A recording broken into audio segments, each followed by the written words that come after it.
Welcome, my people, to another episode of EV Podcast, Love, Life, and Business, where we discuss real life and business issues that matter. Now, we got two special guests in the building today, and this is going to be very controversial, people. This is going to be one of them episodes you're going to think, why the hell is Evie doing this? Why is Dean doing this? But if you know me already, you know I'm controversial. I'm a bad man, so these are the kind of things that I do. So I want to make sure, okay, that real stories, people have the chance, I don't care who you are, which organizations you're with, or which individual you are. I believe everyone deserves the chance to speak. So we have fantastic David over here, and we have Vaughan over here, who are from an organization which many of you may know as the Freemasons, and they're going to be talking about the Freemasons. We're going to be asking real questions, no pally stuff and being nice. We're going to get deep and gritty today. So, without any further ado, David, can you introduce yourself, let people know who you are and what is your rank within the Masons?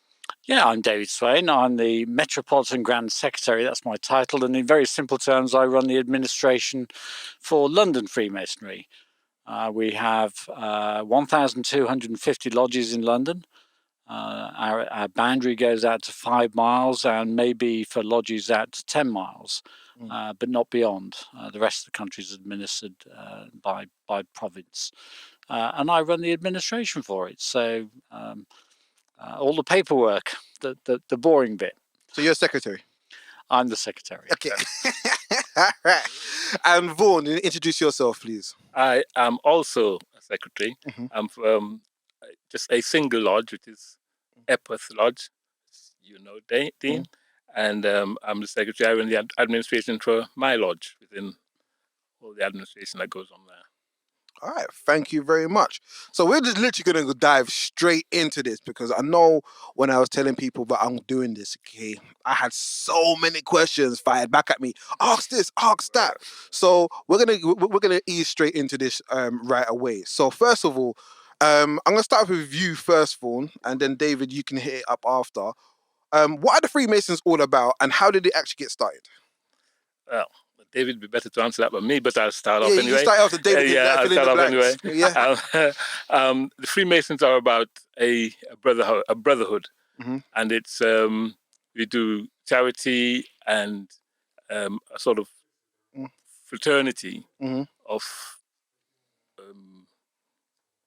what do you call it? Don't worry about that. Okay, there's a sort of fraternity of guys mm-hmm. who we all meet. We have people say it's a secret society, but it's not. It's society that's got secrets, and we do different things. Yes. Let me jump in. Yes, please. The three grand principles are brotherly love, relief, and truth, and those are rather old-fashioned terms. And if you translate that into modern language, friendship, charity, and integrity.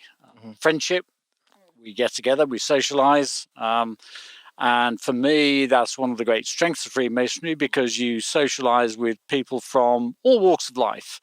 At a lodge meeting, I might be sat next to a peer of the realm or a taxi driver, and it really doesn't matter. We meet on the level, and that's the beauty of it. As soon as you walk into that lodge room, you're all on as an equal, and that's the bit I like. Integrity, we try and be better people, kind to people.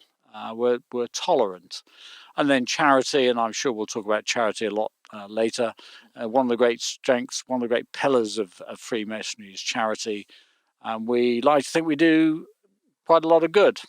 We'll talk about that more later, I'm sure. Most definitely. Vaughan, did you want to add anything onto that? Cause I got a next question fired in straight away. Okay, go ahead. Fire it. You just said something just a moment ago, Vaughan. Yes. You said the Freemasons is not a secret society; it's a society with secrets. Yes. Do not explain and expand on that a bit more because a lot of people that I know, those who go on YouTube, I call them Google surfers because they don't go. The research doesn't go any further than Google and YouTube, right? Mm-hmm. But do they? Is like a secret society? Is Freemasonry a secret society? Like everyone thinks? No, it's not, because Freemasonry, we as I say, we have secrets, but not the secret society. Because if it was a secret society, you wouldn't know about it. It would be secret by definition. So we're a society, but we've got secrets, and our secrets are to do with part of the bonding of Masonry and getting to know. We have like a ritual that we do certain things within that, and getting to know the brotherhood, as we call it, within Freemasonry. So it's not the secrets; there are just within our own ritual. Okay, fair enough. And David? I would put it much more simply than that. It's a spoiler alert. If you're watching a soap, Coronation Street, EastEnders, and somebody told you what was going to happen next, actually it's a spoiler alert. And the secrets of Freemasonry are exactly that. If you go onto Google today, I can find you all the rituals for everything we do on the internet. And if you're that minded, go and have a look. There's nothing that secret about it if you really want to go and find it. But if you reveal all of what's going to happen before it happens, it's not a surprise anymore. And that it spoils it. And part of the joy for me is the enlightenment that people go through when they do our Masonic rituals. Okay, so I'm going to stay here for a moment because when I was reading the book, The Da Vinci Code by Dan Brown, this really piqued my interest about the way it was put in the book. It was a secret society, and you had the first degree up to the 33rd degree and all of this stuff. So my question to you is this, right? How many degrees are there in Freemasonry? And is it like what I know of and what people tell me is the higher you go up, okay, like the more, I wouldn't say devilish, but the more like different types of rituals start coming out and different types of things are exposed to you as you go up that degree. So is that true? So from the first degree up to the 33rd degree, does Freemasonry actually work like that? No. No? No. For craft masonry, for the likes of Vaughan and myself, it's 3 degrees and that's it. You can go and join Rose Croix. I'm an 18th degree Mason. And it's very simply, I'm not going to get any higher until I've been through the chair as effectively the master of that particular unit. And right at the top, it's by invitation only. But it's like any hierarchy. It's what it is. So is there a 33 degree? There is a 33rd degree, yes. And is that the highest you can go into Freemasonry? In this part of Freemasonry, yes. But you've got to understand there's lots of different Masonic bodies around. And not all of them adhere to this. There's probably about 55 different Masonic bodies in England and Wales.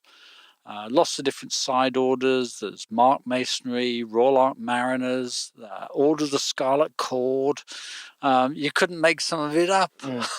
But they all get lumped in with one. I lived in America for 3 years, and over there they have the Order of the Eastern Star. They have the Boys of the Demole for young teenage boys. They have the Job's Daughters for girls up to 16. There's lots and lots of different Masonic bodies, and of course everybody lumps the whole lot into one, saying, "Oh, it's the Freemasons." Well, actually, you've got to break it down into different areas. So for my understanding, so there's different parts of Freemasonry that do their own thing outside of the main Freemasonries. So one Freemason body could be doing something and doing a certain type of practice, but another one does nothing like what the other one is doing. That's right. And so some like to be a big fish in a little sea, and the rest of us are little fish in a big sea. Okay. All right. So it can go higher than 33 degrees, depending. No. Well, 33 degrees is Supreme Council, so that's the limit there. Okay. But you've got other Masonic bodies where they don't do those sort of degrees at all. They give them different names, but they're not numbered. All right. So one ritual, different mention. What's that? Because I know they said different rituals, but it's the one that you're allowed to mention or can mention. Which is that one? No, I'm just saying. Oh, No, okay. No. There are many rituals, Okay. and for each body, they've got their own rituals. All right. This is nice because everyone's tapping onto this one right now, right? Do you guys do any devil worship? Because this is one of the big things that get thrown out there. Like, I want to, like, let's just keep it 100. This is what people think. So you go onto YouTube, I said the YouTube surfers, like, this is what you see, like, this, like, in the rap game or, like, the Illuminati and the Freemasons, this person's been sacrificed and all that type of stuff. Do you guys do that? Definitely not. Definitely. And I know I'm throwing it out there, right? And like, this is what you're supposed to be saying. But where does these things actually come from then? They must have some kind of foundation to it. Would you buy a Dan Brown book if it was a bit boring and bland? Of course you wouldn't. Mm-hmm. If you pick up the Times newspaper, you know what sort of quality of journalism you're getting. If you pick up the Sun or the Daily Star, you're going to get something different, aren't you? Mm-hmm. And you know what that is. And so the conspiracy theorists out there, I can show you people on the internet who think the Earth is still flat. True. Is it? I don't know. I've never been into space, but I'm sure my science teacher told me that everything is a globe. But me personally, I don't care. I'm in Hackney right now. I can show you thousands of conspiracies on there. I mean, Elvis is still alive. Paul McCartney's dead. He died in 1966. The Earth is flat. Actually, the Earth is hollow, and there's a whole universe down below the crust of the Earth, and there's a population down there. There's another whole civilization that's living beneath us. Did you know that? Listen, I'm not going to go into all this madness right now, yeah. But my thing is really and truly, this is like one of the big things, right? And especially within religious institutions as well.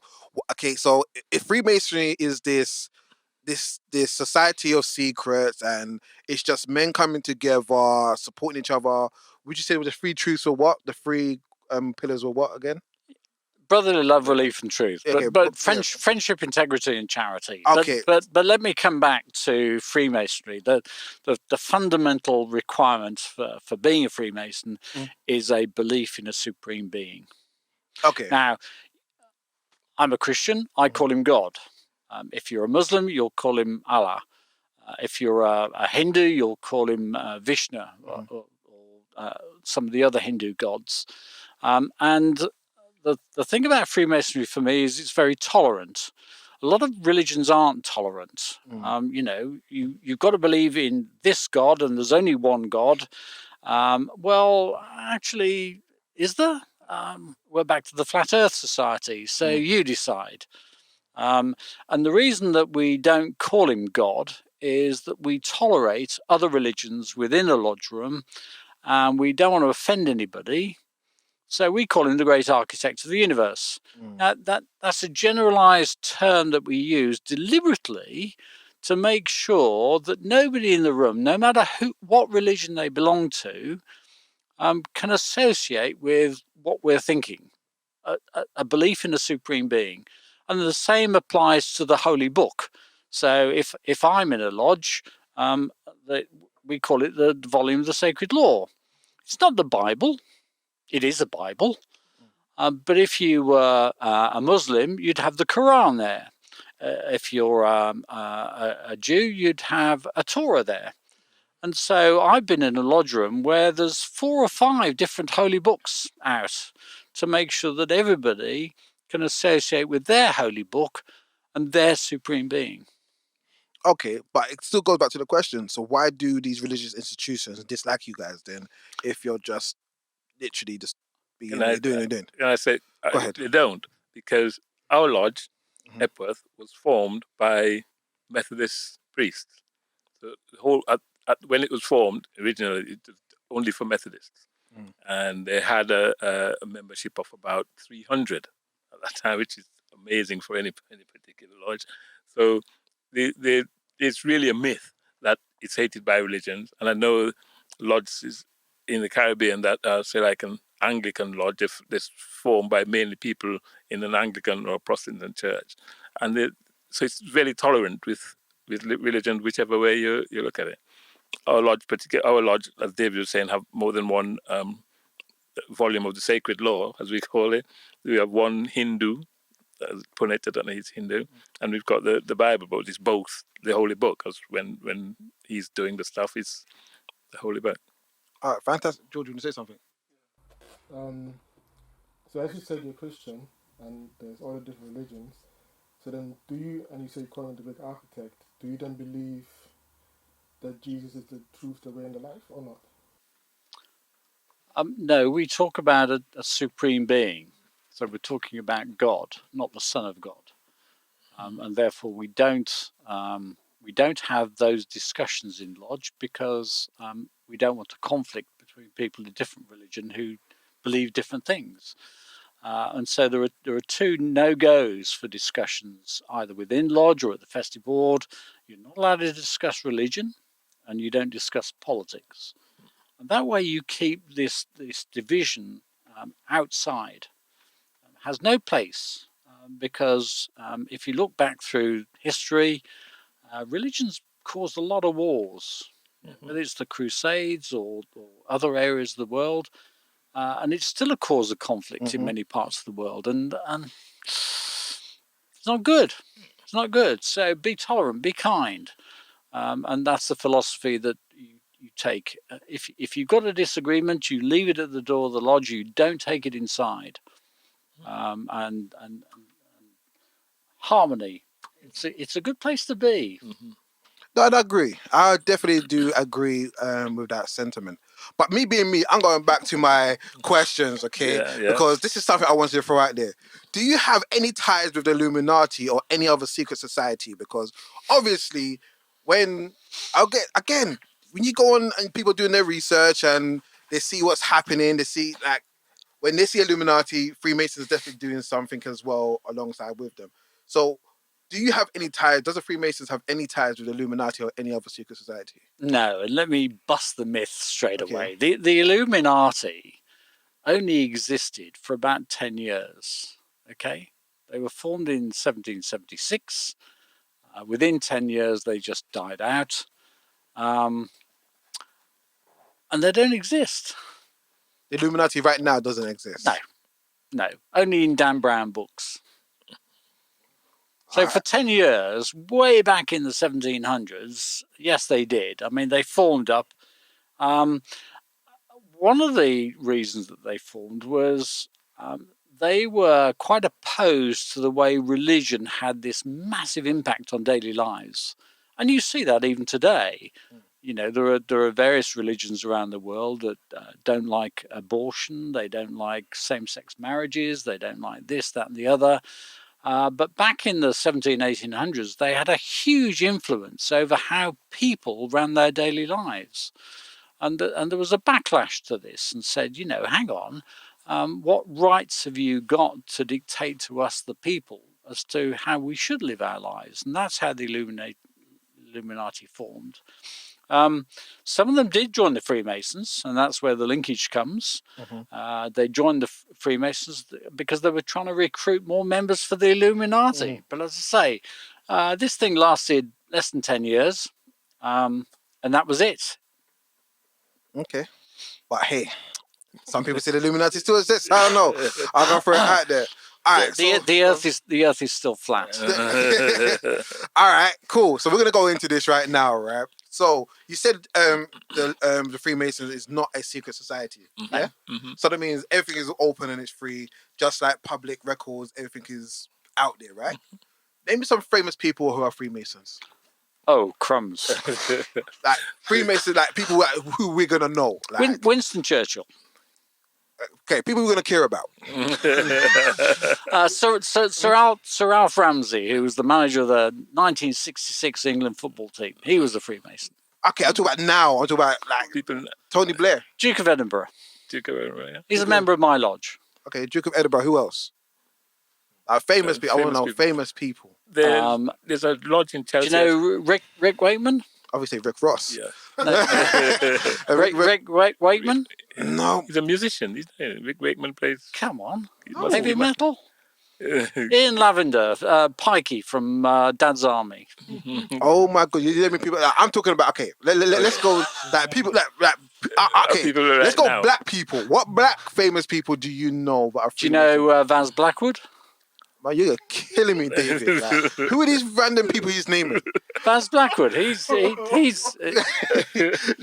you know him? I thought it was just me. No. well, No? you can Google him afterwards. Okay, cool. Yeah. Anyone like below? Okay, 40 and below, or 45 and below. Do you know any? I don't know how old Vaz Blackwood is I don't actually. know. I'd have to. Any actors? Any musicians? Any? I just named Rick Wakeman. Yeah, like, okay. Either. Anyone right now, but you can say, okay. I can't think off the top of my head. There's a lodge in Chelsea that has a lot of actors and stuff. They're both members of Chelsea Lodge. Chelsea Lodge, yeah. There is a book actually by a chap called William Denslow, and he lists 10,000 famous Freemasons. But you've got a computer there. You've got Google. Yeah. Is Obama a Freemason? I don't think so. I don't think so. no. Many American presidents were. John Wayne was. A lot of American presidents were Freemasons. A lot of them. Buzz Aldrin, who was on the moon with Armstrong. Neil Armstrong. Okay. All right. Buffalo Bill, he was a Mason. Duke of Wellington was a Mason. Buffalo Bill's real. Yes. Really? I Yes. thought it was a made-up character. No. He's not. You need to do your homework. Buffalo, so I grew up in Hackney. We don't really give a damn about Buffalo Bill, you know. Buffalo Bill is not someone we talk about at all in the ends. So, all right then, fair enough. Have you heard of Scott of the Antarctic? Yes, I have. He was a Mason. Okay. Shackleton, he was a I Mason. know who Shackleton is, though. Okay, you're naming random people like just being. I want to know like people like now relevant people like artists, like singers, rappers, sports stars, like. Tony Blair. I've seen him coming from the Freemason. The whole. No, he's not. He could be a guest.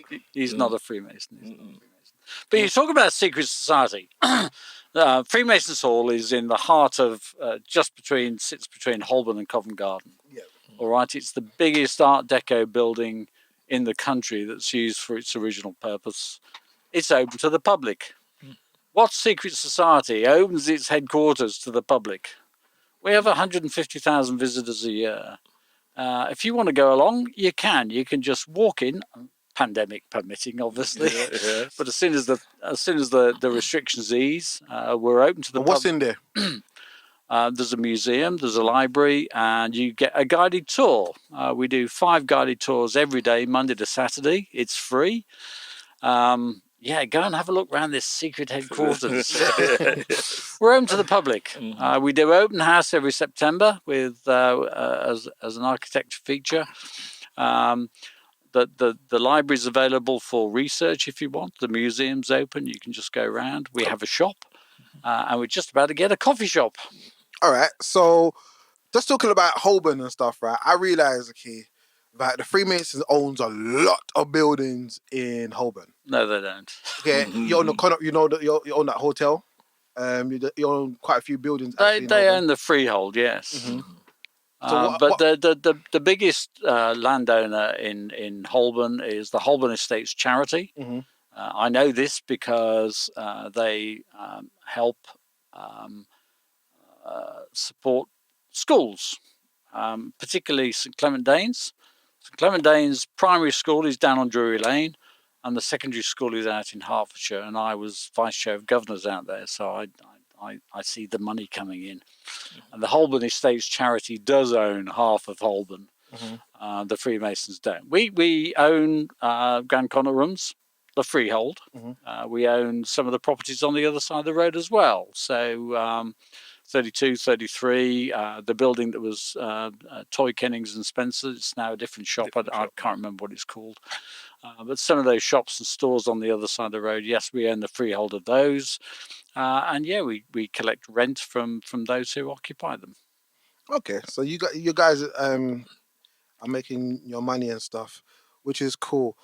But one of the things though I did like about the Freemasons, which I did find out, is you guys do a lot of charity stuff. And David, Vaughan, tell me, is this true? But you guys are the second biggest charity within the UK. No, that's a bit of a myth. That's a myth. It is a myth. But we do a huge amount of charity. I don't know what the figures are, but we're talking probably 30 million a year.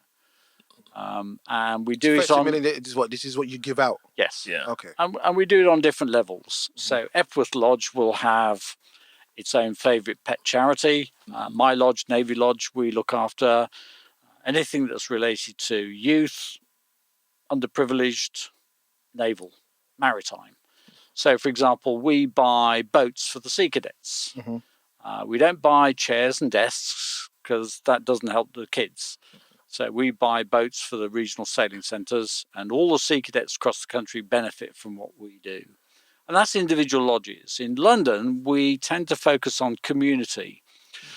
And we go back and we go around and say, what do you need? Not what do you want, what do you need? So, for example, we spent £3 million on a cyber knife for Bart's Hospital that treats cancer. Not Masons, it treats cancers. We bought a portable CT scanner for the London Hospital. We spent £2 million so that the London Air Ambulance could have a second helicopter to cover the gaps when the first one's not available.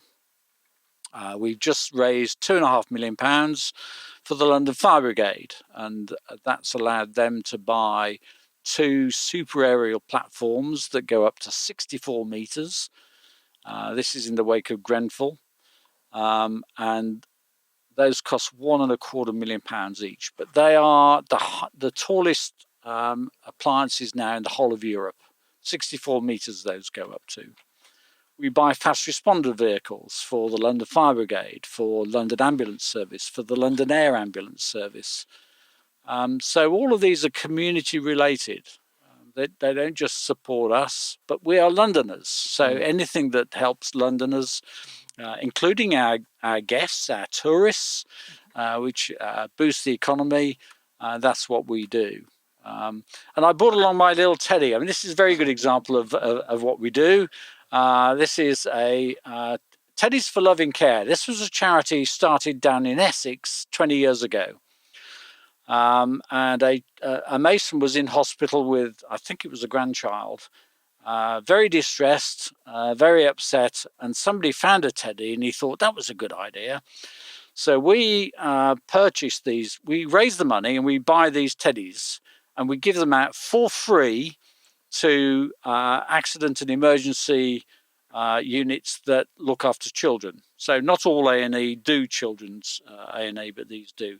They're quite defined, so they've got arms and legs, so doctors and nurses can use them to explain what's going to happen. And these kids are pretty distressed. But they get this teddy and they give them out, and they give them out for free. We have dished out 2 million teddies over the last 20 years. And it's a program that's just grown and grown and grown and is now extended out to New Zealand. They just started up in America. What a fantastic idea. Very simple. But any kid that goes into an accident and emergency centre that's a little bit upset, a little bit distressed, will probably find a teddy. In fact, we've just got some new ones, actually. The nose has now been replaced with a little heart. Fabulous. That's what we do. All right, I'm gonna give you that one. Okay, that was actually nice. On the sides of a lot of the vehicles that we provide, or maybe even the air ambulance, there is a Freemasons sign, so you can see them driving past. That's been donated. Yeah, this secret society has donated by London Freemasons on the side of a fire. Yeah. All right. Okay. So, with all of that happening, then, you guys are doing some great work, really, in regards to what you're doing and what you're saying. So, kind of like you don't sacrifice people. You don't worship the devil. Your membership's going to go down pretty quickly. Yeah. You're like, you have no ties to Illuminati. Apparently, there's no such thing as Illuminati right now. But a lot of people would who believe in that would disprove that all day, every day, with all the triangle signs which you can actually find in videos and stuff. All right. So why do people join the Freemasons then? Like, what is the main reason people join? they get a kick out of it. There's a lot of things, like any organisation, what you get out of it is what you put into it. And I think that's the beauty for me. For those who, some do it just for the charity. Some do it because they want to get away from the wife on a Friday evening. And she doesn't mind because she knows that you're with a bunch of blokes having a nice meal and a glass of wine, and you're not going to get yourself into trouble. For others, the ritual is like a little playlet, is the best way I describe it. So it helps the brain. You memorize these little playlets, and then you build a bit of confidence in being able to deliver this, a bit like an actor. And that grows your self-confidence, your belief, and the friendships that I've talked about earlier in this session. That has no social boundaries, and that's the bit I like. I can go off to a different lodge and meet different people. And there's a phrase that we have: there are no strangers in the room. There are only friends you have yet to meet. And because of the tolerance and the understanding, I can go anywhere. I lived in Italy for 3 years. Went along to an Italian lodge and actually joined. And suddenly I'm surrounded by friends. I lived in America. I continued my masonry over there. That instant bond of friendship is quite remarkable because you've got this common bond. They get where you're coming from. And to join the Freemasons, I've found that a lot of younger people join the Freemasons because their dad was in Freemasonry or their uncle was in Freemasonry, and they see that they like it, and anyone wouldn't bring their son into Freemasonry if he wasn't good. If you have got a son, you wouldn't say come into Freemasonry with me if it was bad. It's only it will be your dad saying, come on in and you'll have a great time in here because I had a great time. And that's the word of mouth. We don't go out and solicit to get people to join. People join because word of mouth and they want to join. But I was told that you guys go into colleges and universities sometimes. Yeah, but university, that's a different, I think, from the mainstream. But universities too, they'll have like a university lodge, and within that university, I think people join by interest rather than by soliciting to come in and join. So sticking with this interest thing, though, all right. And I know there's people who are Freemasons or people who are researchers Freemasons, and is it true? So if you're a Freemason, right, and you go to a job interview and that person's a Freemason and he finds out both of you are Freemasons, are you more likely to get a job now because that person's a Freemason? Never. No. And I think quite the opposite, actually. The Freemasons I come across, I'm very wary. I don't want to be seen. So, for example, I was in the military. Everyone knew I was a Freemason because I didn't want anyone thinking that I was getting ahead because I was a Freemason. And so that's fine. It's private. Not secret, it's private. Yes. All right. So, like, in different countries, it might work differently. So, if someone was over here and they were wanting to go to a different country, America, Africa, Caribbean, the doors will be open to them, though, if they wanted to go to these countries and meet other Freemasons, though, right? Yeah, you could go and meet other Freemasons. You can visit. Now you can visit, even you're just going on holiday or something, you can visit other lodges wherever you go, and you will be welcomed in. No question about it. You'll have to go via probably David first to tell you what the lodge is, and notify the lodge that you're coming, so they'll know that you're coming and expecting you. So well, I've had experience with that. When I arrived in America, I got in contact with the Grand Secretary up in Richmond, Virginia, and said, I'm here. And I had a phone call within 48 hours, and this chap says, you free tomorrow? I'm going to take you down to Indian River Lodge. And trust me, it's very different. But that's the beauty of it. If every lodge was the same, it would be a bit boring, wouldn't it? It really would. So if you go up to, there's a lodge in the outskirts of Birmingham called White Ensign Lodge, which is a naval lodge. So I wanted to visit that, and you go along. And it's very different. When they start the meeting, they have colours and they run the flag up. And then they have port and starboard running lights while the lodge is open, and those get switched off when it stops. And at the dinner afterwards, then they start passing the rum round. And by the end of the evening, you're all singing sea shanties. And it's a hoot, absolute hoot. But they're all different. Okay. So are there any women in the Freemasons? Absolutely, yes. They're women's masonry, and there's men. They're joint. There are two orders of women's Freemasonry. There's the Honourable Fraternity of Ancient Freemasonry, which have just retitled themselves as Freemasonry for Women, and then there's the Order of Women's Freemasonry, which is a separate body. Now, the first one was formed in 1913. The latter one was formed in 1908. So both have been going over 100 years. And those two orders for ladies sit side by side. Not sure how well they get on with each other, but it's there. And then, of course, there's what we call the co-masons, different body altogether, which allow men and women to join. So depending on where you're coming from, you can join one or the other. The co-masons came from France. A breakaway group, but yes, I know some lady Freemasons, and we even talk about it. All right, cool. All right, so how does someone become a Freemason if they wanted to, though? You ask. You ask who, though? You can go straight through UGL, United Grand Lodge of England, who is situated in Freemasons Hall. That's their headquarters. You can apply to them, and they'll find a lodge near you and direct you to. Most people join because they know somebody. Yeah, most of them. Yeah. If you don't know anybody, you just go on the Grand Lodge website. I want to be a Freemason. Fill in the form, and the reason for the form is very simple. Is that Freemasonry in England is broken down. All the regional areas are what we call provinces. And they coincide more or less with all the old-fashioned county boundaries. Some of the more densely populated ones like Kent and Lancashire are so big that they've broken up into East Kent and West Kent.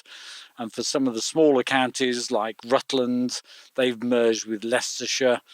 And so we're interested in finding you a lodge either where you live or where you work. It's got to be convenient to you. In London, I've got 1,250 for you to choose from. So what day of the week suits you? And so we're quite careful at trying to pair off. There's no point in recommending you to go and join a lodge that meets on a Wednesday evening if that's your badminton night or whatever. And so we work with you to say, right, what are your interests? Do you want to go and join a lodge where everybody's the same? If you're a chartered accountant, do you want to go and join a chartered accountant's lodge? You might want something quite different. It's a choice, and so across the whole country, we've got about 7,000 lodges. There's no point in giving you access to a lodge in southwest London if you live in northeast London, because trying to get across town is an absolute pain. Nightmare. And your lodges can be anything, like business. It could be anything. In fact, I'm in the process of merging a few. We've got a Formula One lodge starting up, which is quite exciting, and they're going to be peripatetic, so they will go out and perhaps do the British Grand Prix at Silverstone, tie that in with a lodge meeting somewhere else. We're just about to do a cricket lodge. Lodge is coming down. We've got lots of military lodges. I'm vice president of the circuit of military lodges. We have 42 lodges. with a very military theme. So lots of marching around and military accoutrements to supplement the meetings. So in fact, in our lodges, no great secret, the deacons and DCs carry wands. Not in a military lodge. They'll walk around with regimental pacing sticks or other stuff. And that's when the swords come out, and lots of little touches that make it different. All right. So right now, you just like for me, I was expecting like people telling me you guys sacrifice babies and all that type of stuff, but anyone can like now you just like cute like anyone can join the Freemasonry. They can just go on Google and just join up. So I don't need my uncle or my dad or this guy coming down and like telling me, yeah, you'll be great in the Freemason. Like anyone can literally just join the Freemasonry. Anyone could apply to join. Anyone can apply to join. Yeah. Okay. And that's a good qualification because do you believe in a supreme being? Yes. Super. That's first and foremost. Freemasonry is not free. There are some fees to pay. They're not over the top, but it's a commitment. 4 meetings a year. We'll dine afterwards, and if it's a London lodge, dining in London is not cheap. That's why I like visiting up in Newcastle, because the dinner's a lot cheaper than it is down here, that's for sure. My father was a Mason, and he used to come down to London, and his eyes were watering at the cost of a meal out. But that's London for you. So can you afford it? And the reason for the affordability is it's not a test. But you've got to understand what you're getting into, and we're not out to embarrass anybody. So Masons have got other commitments. Family is very important. So you've got a mortgage to pay. You've got a family to look after.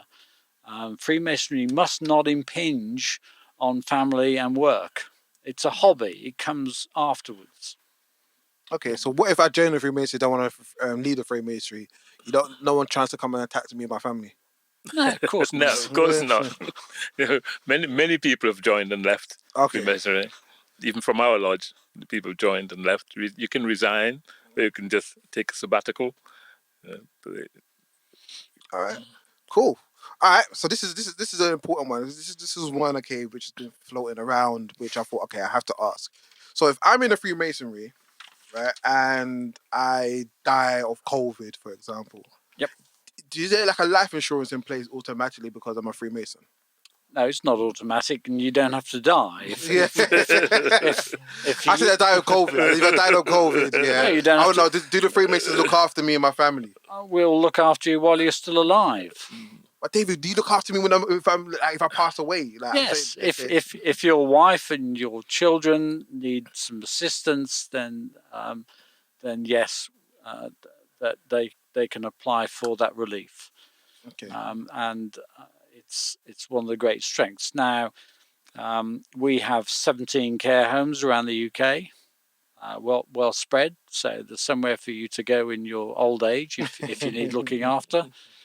We used to run a hospital. We used to run 2 schools. The boys' school was out at Bushy. That's gone many years ago. The girls' school is still at Rickmansworth, although it's now run as an independent school. But they do have bursaries for a small number of girls who can go to that and get a very good education. But we found, certainly over the last 20 or so years, that there are better ways of providing medical care, education, without dragging people, hundreds of miles away from their family and friends. All right. Okay, cool. So as we're coming near to the end of the show, listen, it's actually been a pleasure having you guys. I know George was mad scared, having you guys on here. I don't think he even wanted me to say his name or nothing. But what's his address? Hey, I saw George's heart just drop right now. You forget I'm the secretary. Yeah, yeah. I know where all of you are. Hey, listen, yeah. You want to play right now? Bad people gonna be getting scared when they're watching that, right? All right. So my thing is, if you're gonna sum this all up right now for people who are literally against Freemasonry or people who literally are into this whole conspiracy about the whole Freemasonry, what words would you like to impart on them right now? I'm gonna start with you, Dove. I wouldn't. Conspiracy theorists, as we've already discussed this evening, if you believe in a flat Earth, you believe in a flat Earth, and it doesn't matter. I can show you photographs from outer space showing that the Earth is round. You won't believe it. People believe that the man never landed on the moon. It was filmed in some film set in the middle of the Nevada desert. You know, Neil Armstrong didn't land on the moon. And it doesn't matter how much I push the point. If you are a conspiracy theorist, you're not going to get convinced. So I'm not going to try. All right. There are 200,000 Masons in England and Wales, and we love it. So if you're interested, great, come along. We'll welcome you with open arms, and there we go. If it's not for you, I'm not fussed.